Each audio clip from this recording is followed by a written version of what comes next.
Terima kasih pemirsa Anda masih bersama kami di Laporan 8 Malam Garuda TV. Dan pemirsa, operasi tangkap tangan atau OTT kembali menjadi sorotan publik. Dan di tengah maraknya kasus korupsi yang terungkap lewat OTT, muncullah pertanyaan soal efektivitas, konsistensi, hingga arah pemberantasan korupsi saat ini. Lalu apakah OTT masih menjadi instrumen paling ampuh atau justru menyisakan persoalan baru dalam sistem penegakan hukum? Dan untuk membahas ini kita sudah terhubung bersama dengan Praswat Nugraha selaku penyidik KPK periode 2007 hingga 2021 pemirsa. Ya, selamat malam Pak Pras. Selamat malam Mbak Anin. Iya, terima kasih telah bergabung bersama kami di Laporan 8 Malam Garuda TV. Kita langsung saja nih Pak. Melihat maraknya OTT belakangan ini, apakah ini sebenarnya menandakan penegakan hukum di Indonesia? Penegakan hukum di KPK, ini termasuk agresif atau justru kegagalan pencegahan korupsi sendiri Pak? Apa ini soal OTT yang termasuk hanya tren saja seperti itu? Saya pikir begini Mbak, operasi tangkap tangan ini kan sudah menjadi metode yang paling efektif ya. Kita nggak menemukan. Jadi selama KPK berdiri ataupun mungkin selama Indonesia ini berdiri, kita sudah coba berbagai macam metode. Dari mulai tahun 57, 58 pertama kali Pak Nasution mengeluarkan peraturan tentang pemberantasan korupsi sebagai kepala penguasa perang saat itu 0658. Aturan beliau sampai dengan 2001 3199 pasca reformasi dan sampai hari ini ya, sampai tahun 2026 ini. Jadi saya pikir operasi tangkap tangan itu bukan trending atau bukan tren pemberantasan korupsi, tapi memang setelah digunakan berbagai metode pencegahan, perbaikan sistem dan lain-lain, memang efek jerahnya yang paling efektif. Orang kemudian kapok dan tidak mau lagi melakukan perbuatan tersebut, itu hanya operasi tangkap tangan. Karena apa? Karena sudah berkali-kali juga kita teman-teman pencegahan misalnya di KPK atau Litbang di KPK itu sudah bekerja sama, kolaborasi sama teman-teman kepala daerah, kementerian dan lain-lain. Itu pada akhirnya ujungnya hanya seremonial belaka. Jadi tidak ada efek yang substansial. Pencegahan itu hanya didengung-dengungkan saja, lalu kemudian ditutup dengan seremoni, foto-foto, bersalaman, sudah selesai. Setelah selesai seremoni, semuanya balik lagi business as usual. Yang meres ya tetap meres, yang minta setoran ya tetap minta setoran. Nah, hari ini kita lihat KPK dalam tahun 2026 bahkan di bulan ini saja. Bulan Januari ini saja sudah melakukan 3 operasi tangkap tangan. Betul. 9 Januari penyidik pajak ya, teman-teman Jakarta Utara, KPP Pajak.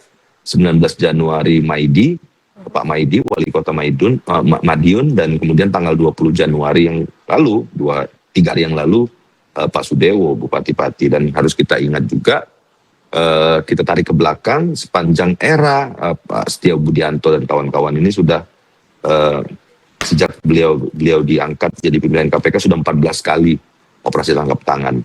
Jadi ini salah satu prestasi yang harus kita apresiasi tentu saja, tapi ya seperti kata Mbak bilang pertama bahwa operasi tangkap tangan juga harus diiringi dengan sistem pencegahan dan perbaikan sistem.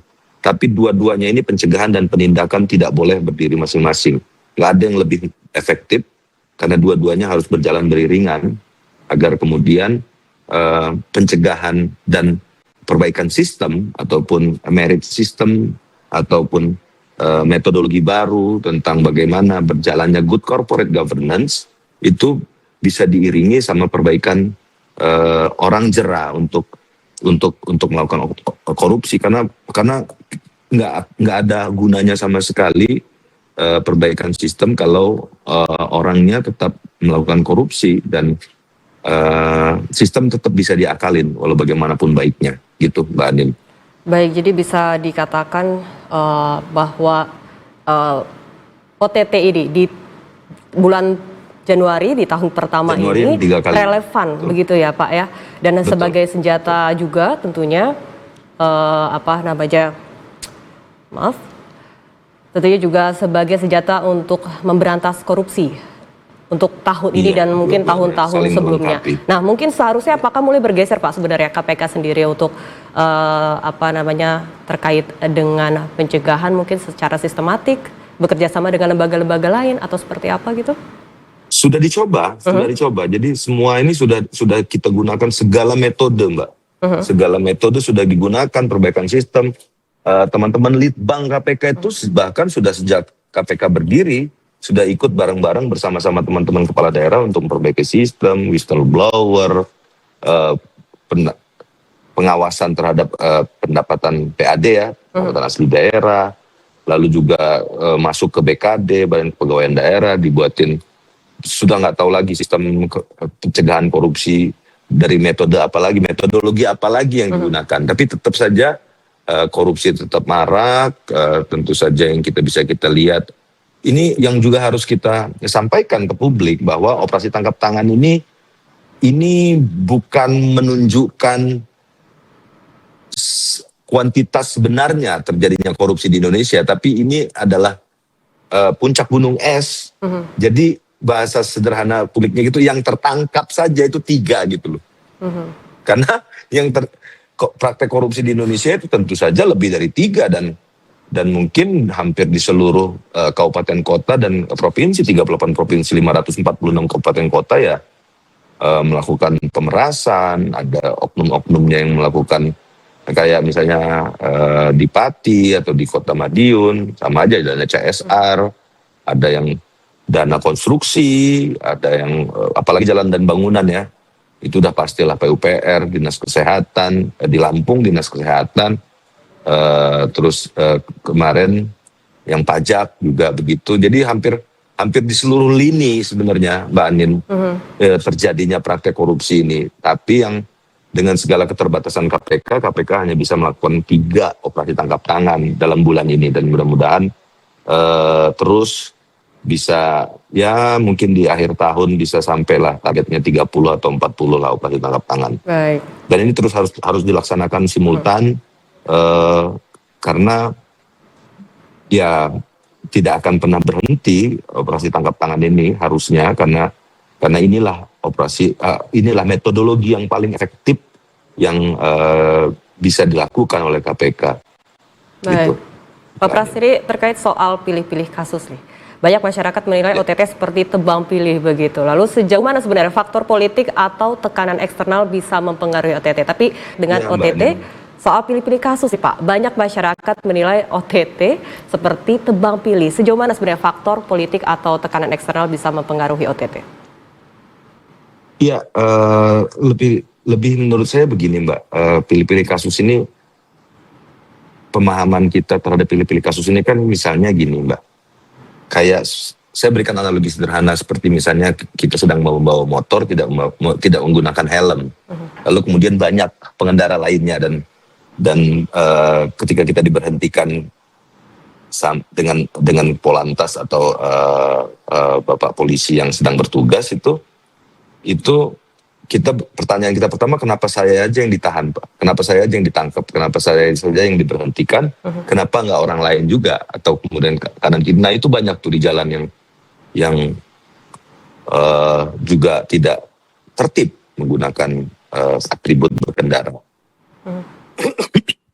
Dari analogi sederhana ini itu bisa kita gambarkan bahwa apa yang dirasakan oleh masyarakat atau apa yang dirasakan oleh tersangka mungkin ya sama-sama saja ya. Jadi mereka taunya kan banyak yang melakukan korupsi, kenapa kok saya yang ditangkap?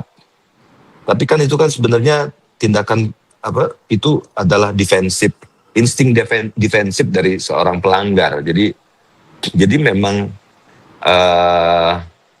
sebegitu masifnya korupsi di Indonesia, dan itu tentu saja nggak bisa kemudian kita ngomong bahwa oh ini pilih-pilih kasih. Kenapa nggak ditangkap semua? Mbak Anin bayangkan kalau misalnya kita melakukan penangkapan terhadap 38 gubernur di provinsi. Atau misalnya ke 540 something bupati di seluruh Indonesia. Atau misalnya menteri dan wakil menteri aja kemarin kan kabinet Bapak Presiden itu hampir 100 lebih. Itu kan juga sesuatu yang nggak mungkin terjadi, Mbak Anin. Jadi memang pada akhirnya KPK harus memilih yang paling matang dan paling full point ya. Jadi yang bisa yang bisa terjangkau oleh dengan segala keterbatasan yang KPK miliki itu bisa terjangkau dan paling firm alat buktinya. Jadi kalau misalnya kita ngomong yang si A juga korupsi, si B, si C, si D, si E, tapi kan kemudian lebih banyak yang tuduhan-tuduhan atau dugaan-dugaan tersebut yang belum matang alat buktinya atau belum cukup, dua alat bukti yang cukup untuk kemudian disampaikan. Seperti di konferensi KPK pasti akan ada kita temukan satu kalimat dengan alat bukti yang cukup gitu Mbak. Seperti yang Bang Asep itu barusan kemarin kita lihat ya, Pak Dirdik DPLT Deputi itu mengatakan dengan kecukupan alat bukti. Nah, ini yang seolah-olah dianggap masyarakat tebang pilih, padahal tidak sama sekali. Karena semua kasus yang ada di dugaan kasus dan laporan pengaduan masyarakat di KPK bahkan 3.000 sampai 4.000 per bulan ya. Kalau bayangin Mbak Adin kalau misalnya kita menetapkan tersangka 3.000 per bulan kan nggak mungkin juga gitu Mbak Adin. Yes. Ini suatu hal yang nggak logis juga.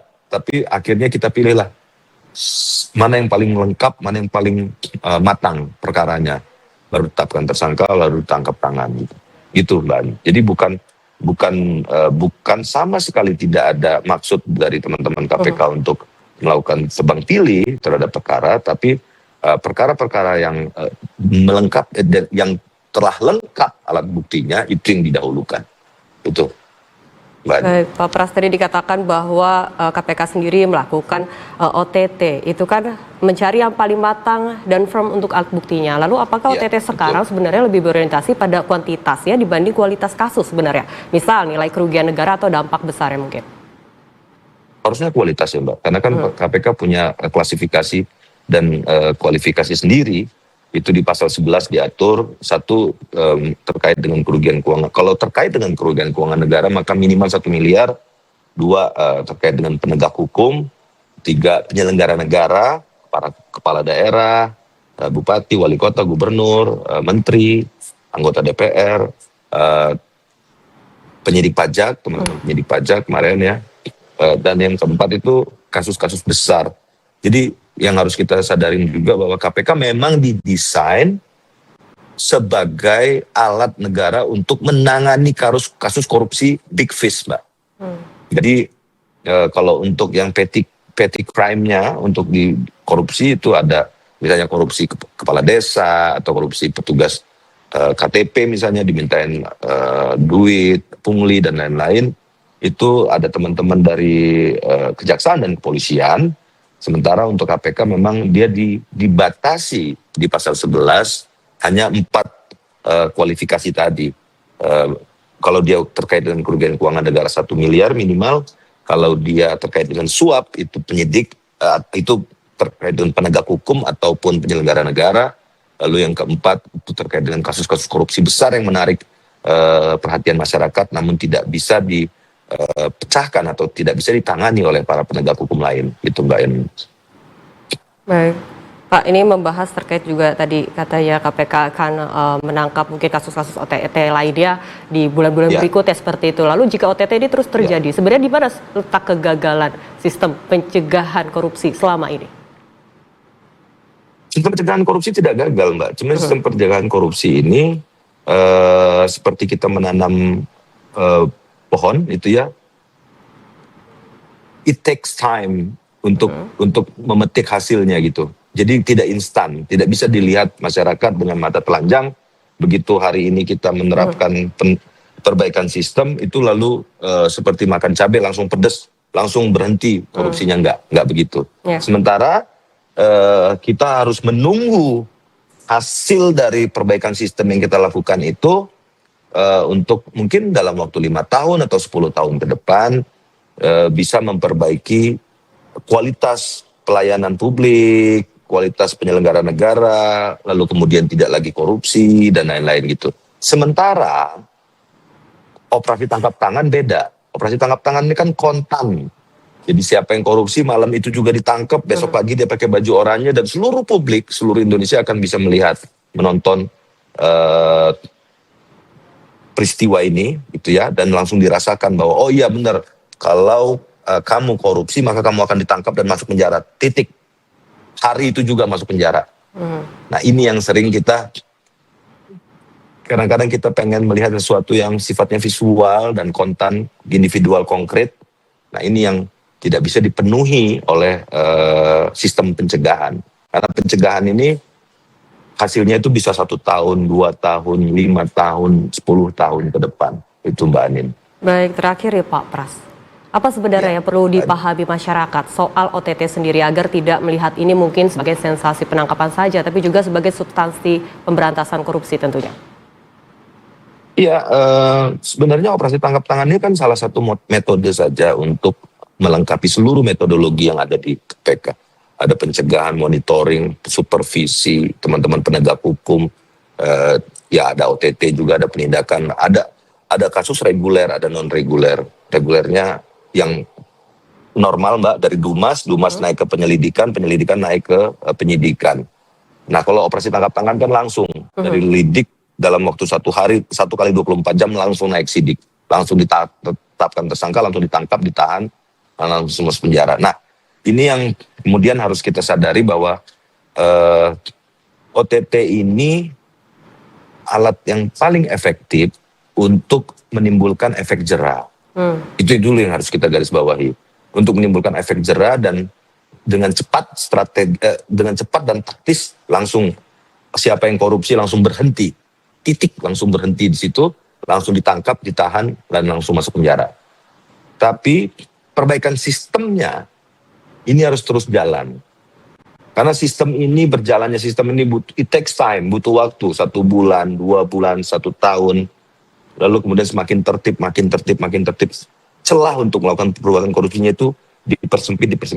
Sementara masyarakat kadang-kadang atau kita semua mungkin sudah nggak kuat gitu nunggu untuk bertahun-tahunnya perbaikan sistem, lalu kemudian mengharap Indonesia bisa tertib, bisa seperti negara-negara Skandinavia gitu ya.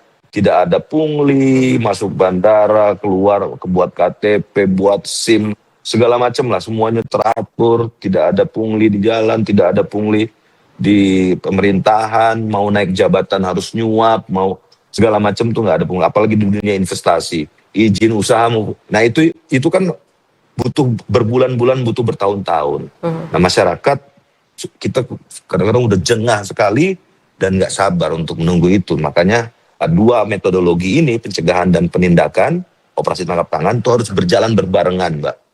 Nggak boleh meninggalkan satu sama lain. Itu Mbak Anin. Baik. Jadi bisa dikatakan ya, kalau OTT sendiri bukan hanya sebagai momen dramatis saja dalam penangkapan hukum begitu ya Pak, tapi juga sebagai sistem yang sudah berjalan yang memberikan jawaban transparan tentunya kepada publik begitu ya Pak Pras ya, terkait dengan sistem yang bersih tentunya dan nanti ke depannya akan terus konsisten. Baik, terima kasih Pak Pras telah bergabung bersama kami di Laporan 8 Malam kali ini. Semoga diskusi ini tentunya memberi perspektif utuh bagi publik dan masyarakat Indonesia tentunya. Selamat malam Pak Pras dan selamat beristirahat. Terima kasih.